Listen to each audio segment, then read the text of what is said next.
आत्म प्रेम यानी खुद से मोहब्बत। ये एक ऐसा सफर है ना जो हमें किसी और के नहीं बल्कि खुद के सबसे करीब लाता है। तो चलिए आज हम उसी सफर पर निकलते हैं जिसमें, सच कहूं तो, हमारी पूरी दुनिया बदलने की ताकत है। जरा सोचिए इस बात पर। जिंदगी की सबसे जरूरी प्रेम कहानी वो किसी और के साथ नहीं बल्कि हमारे अपने अंदर ही चल रही है। ये वो रिश्ता है जो हम खुद से बनाते हैं। कभी इस नजरिए से सोचा है? मगर होता क्या है, हमें अक्सर यही सिखाया जाता है कि खुद से प्यार करना तो स्वार्थ है, और इसी सोच के चक्कर में हम दूसरों को खुश करते करते खुद को इतना खाली कर देते हैं कि एक दिन लगता है, अरे हम खुद को ही भूल गए हैं। इस आदत को तोड़ना बहुत जरूरी है। तो ये सफर शुरू होता है हमारी अपनी अंदरूनी दुनिया को संवारने से, और इसका पहला कदम है खुद को एक साफ और सच्ची नजर से देखना। चलिए इस बात को जरा और गहराई से समझते हैं।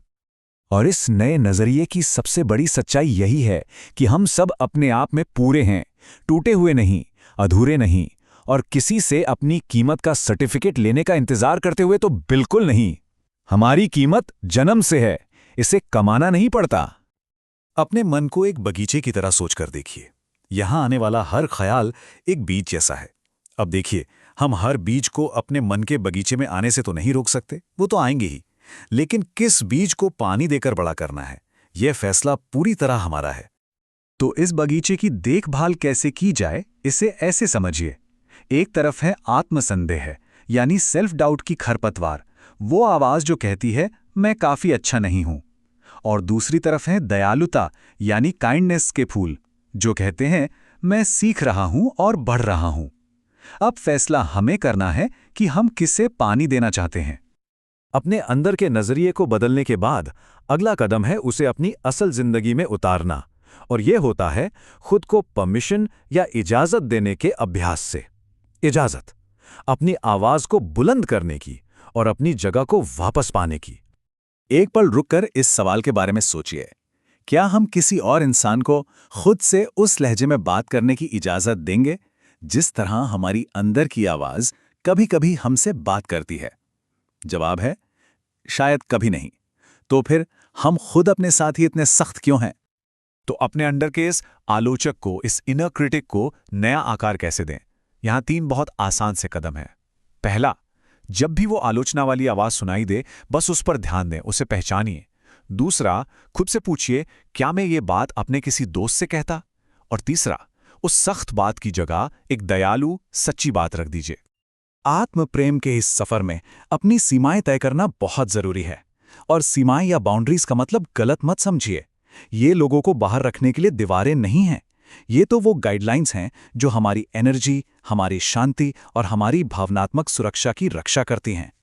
तो असल जिंदगी में ये सीमाएं दिखती कैसी हैं? जैसे साफ साफ ये कहना, ये मेरे लिए काम नहीं करता, या फिर किसी टॉक्सिक बातचीत से दूर चले जाना। ऐसे रिश्तों को खत्म करना जो आपको सिर्फ खाली करते हैं। और हां, बिना किसी को सफाई दिए आराम करना, ये सब अपने भावनात्मक स्पेस की रक्षा करना ही तो है। अब आते हैं हीलिंग पर, यानी ठीक होने के सफर का सम्मान करने पर। यह समझना बहुत जरूरी है कि यह सफर इस प्रक्रिया को अपनाने के बारे में है, ना कि परफेक्शन तक पहुंचने की दौड़ के बारे में। और इस सफर को समझने के लिए कुदरत से बेहतर कोई टीचर हो ही नहीं सकता। जरा इस लाइन की गहराई देखिए। प्रकृति अपने मौसमों के लिए कभी माफी नहीं मांगती। ये एक जबरदस्त सोच है। ये हमें सिखाती है कि जिंदगी में आने वाले उतार चढ़ाव, आराम और बदलाव के दौर, ये सब बिल्कुल नॉर्मल है। जैसे कुदरत के मौसम हैं, ठीक वैसे ही हमारी भावनाओं के भी मौसम होते हैं। सर्दी का मौसम कहता है कि आराम करो और अपने अंदर काम करो। वसंत का मौसम सब्र और खुलकर अपनी बात रखने की हिम्मत मांगता है। गर्मी का मौसम ये चमकने का साहस देता है। और पतझड़ ये हमें छोड़ना और जाने देना सिखाता है। हर मौसम का एक खास मकसद है। जिंदगी के सफर में चोटें तो लगती ही हैं, लेकिन हमें एक नया नजरिया अपनाना होगा कि हमारे घावों ने हमें नष्ट नहीं किया, उन्होंने हमें और गहरा बनाया है। गहरा मतलब हमें ज्यादा हमदर्द, ज्यादा समझदार और ज्यादा मजबूत बनाया है। और ये बात याद रखना बहुत जरूरी है कि हीलिंग का सफर कभी भी एक सीधी लकीर में नहीं चलता। कुछ दिन मजबूत महसूस होगा तो वहीं कुछ दिनों पर पुराने घाव फिर से दुखेंगे। दोनों ही तरह के दिनों में खुद के प्रति करुणा रखना जरूरी है। दोनों ही दिन कंपैशन डिजर्व करते हैं। और अब हम पहुंचते हैं इस सफर के सबसे जरूरी हिस्से पर, वो प्यार जो कहीं बाहर से नहीं बल्कि हमारे अंदर से शुरू होता है। यही हर चीज की नींव है, अ फाउंडेशन फॉर एवरीथिंग।